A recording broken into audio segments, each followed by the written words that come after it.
అది ఆరంభం మాత్రమే. మరో 2 రోజుల్లో వంశీ నిద్రిస్తున్నప్పుడు తన చెవి దగ్గర ఎవరో పిలుస్తున్నట్టు వినిపించింది. అచ్చం తన పేరు వంశీ అని ఎవరో పిలిచినట్టు.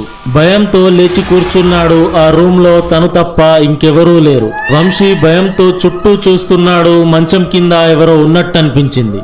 మంచం కిందికి తొంగి చూశాడు. ఎవరూ లేరు. రూమ్మేట్స్ ఏమైనా అల్లరి చేస్తున్నారేమో అని బయటికొచ్చి ఇంకా చూశాడు. కానీ ఎవరూ లేరు. చేసేదేం లేక రూమ్లోకి వచ్చి భయపడుతూనే పడుకున్నాడు. తెల్లారాక క్లాస్ టైంలో ఆ రూమ్మేట్స్ ని అడిగాడు, మీరు నైట్లో రూమ్కి వచ్చారా అని. లేదు, మేము ఆ రూమ్కి రావట్లేదు, నీకు తెలిసిన విషయమే కదా, మేము ఆ రూమ్లోకి రామని. మేము ఎప్పుడు బయటనే తిరుగుతూ ఉంటాం, బయటే మా ఫ్రెండ్స్ రూమ్స్ ఉన్నాయి కదా, దాంట్లోనే పడుకుంటాం, నీకు తెలిసిందే కదా అని వాళ్ళు చెప్తారు. సరే ఎందుకురా, ఏమైందని వాళ్ళు అడుగుతారు. ఏం లేదులే, ఊరికే అడుగుతున్నా, మీరు వచ్చారేమో అని తెలుసుకుందామని అడుగుతున్నా అని చెప్తాడు. 2 రోజులు మళ్ళీ గడిచాయి. వంశీ దగ్గర ఒక టేబుల్